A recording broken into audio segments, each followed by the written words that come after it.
O'sha ko'pchiligingiz bilasiz, Samarqandda Bobur so'nggi Temuriy filmiga tayyorgarlik jarayonlari ketmoqda. Hozirda aktyorlar tanlovi deyarli yakunlanmoqda. Barcha kasting qatnashuvchilariga omad tilab qolaman. Men ham ushbu loyihaning bir qismi bo'lganimdan juda ham xursandman. Hozirda butun dunyo katta tarixiy filmlar haqida gapiryapti. Lekin o'zimga bir savol berdim. Nega faqat shunaqa katta tarixiy filmlar boshqa davlatlarda olinishi kerak? Nega biz o'z tariximiz, o'z buyuk ajdodlarimiz haqida katta tarixiy film yarata olmaymiz? Butun jahon ko'raydigan. Biz aynan shu orzu yo'lidamiz. Bobur filmini yaratish uchun bugungacha 250 nafar hammuallif birlashdi. Bu hali boshlanishi. Maqsadimiz 101 ming nafar hammuallif bilan xalq ko'raydigan, jahon ko'raydigan filmni yaratish. Siz ham ushbu harakatning bir qismi bo'lishingiz mumkin. Buning uchun klik ilovasini oching.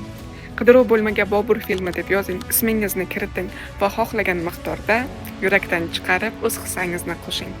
Balkim ertaga butun dunyo Bobur haqida gapiradi va siz bilan men faxrlanib aytamizki, biz ham ushbu filmning 101 ming hammualliflaridan biri edik. Sog' bo'linglar, salomat bo'linglar.